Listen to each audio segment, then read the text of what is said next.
into a stack of towels. I said my mantra to myself. It is just a noise like any other noise. It is just a noise like any other noise.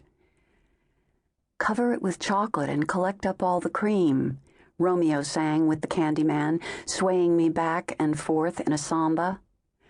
Romeo, unlike his duet partner, had a nice voice. I told him to shut up. Have a sense of humor, he said. It's only a movie.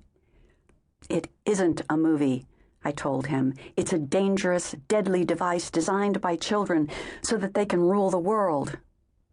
Romeo didn't live with me and therefore could not possibly understand. He thought that just because Sarah and her brother Tony spent the night at his house sometimes and she played the tape on his VCR, that meant that he knew the score. But no one could understand it unless they had lived through it. Orwell and Kafka had nothing on an 8-year-old's obsession. Cautiously, we peered past the entry hall. "Hello?" I called out. "Tony, Sarah, Sandy, we're home." But the only living thing to amble into the room was Sarah's cat, a fat-faced orange tabby who purred and knocked against my shins. "Oompa Loompa," I asked, "where is everybody?" "Everything he bakes, satisfying and delicious," the candy man replied. We walked into the living room in time to see the thin man with brilliantined hair on TV fling a fistful of butterscotch discs down onto the heads of little children who scrambled like wolverines to get their share. He dispensed his licorice whips and egg creams even though no one was watching him. Even Oompa Loompa recoiled from the sugared carnage of the screen and left the room. "Hello?" Romeo called, although no one appeared to be home. I picked up the remote from the coffee table, aimed it at all the greedy children on television, and gave the off button a decisive stab. The sound that replaced that singing was crystalline, a silence as sweet and clear as a glacial lake.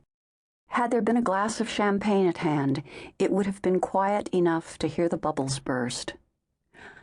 "Oh," I said, taking Romeo in my arms, "will you listen to that?" "What?" he said. "Exactly." He kissed me. "Where are they?"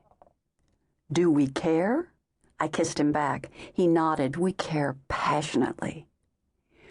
We had not come home for any sort of funny business.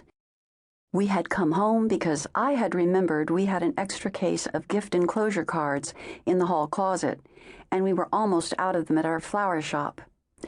Romeo offered to come along because he wanted to pick up a new battery pack for the shop's dustbuster. But when you live in a house full of beloved family members, there is no aphrodisiac as potent or as immediate as privacy.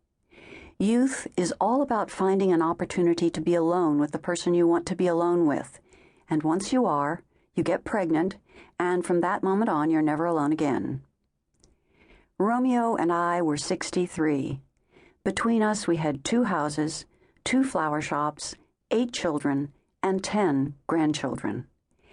He made me feel 16 again, but a big part of that was our never-ending quest to sneak off somewhere. He pulled me back, kissed my nose once, and looked over my shoulder. "Go check the kitchen." Part of what makes being 16 so sexy is the stolen moment, sneaking around. "Look, Mom and Dad aren't home. How much time do you think we have?" So what if Mom and Dad had been replaced by our own children? There was a piece of paper on the sink, big letters written in black magic marker. "Sneaker sale at Filene's. Be back soon. XXOO Sandy." I held it over my head like the last find in a scavenger hunt. God bless Sandy. Romeo looked at the paper and smiled. "She leaves you notes. That's sweet. My boys could move to Tokyo and they wouldn't leave me a note." When she was a little kid, she'd leave me a note if she went to the bathroom.